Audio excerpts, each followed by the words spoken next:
It's just desperately sad that Charles should have died so young, leaving behind a young son who he was devoted to. And you know, Charles was the absolute polar opposite of your cardboard cutout, point-scoring politician. He was funny, but also very thoughtful. He was tremendously kind, but very courageous too. And I think above all, you know, he spent over 30 years in the House of Commons, and yet throughout that time he remained a totally decent human being. He was very principled as well, wasn't he? Yeah, he was. He had this very quiet manner about him.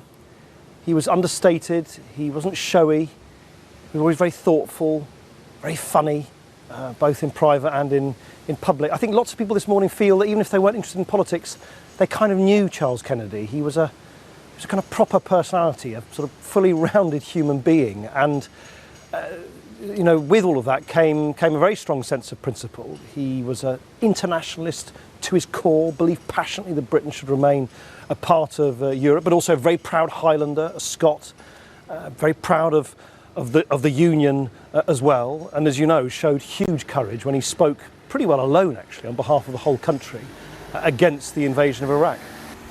And what about his impact and his influence on the Liberal Democrats? A very important figure for the party. Hugely important. The most successful leader of the Liberal Democrats since the party was created by far.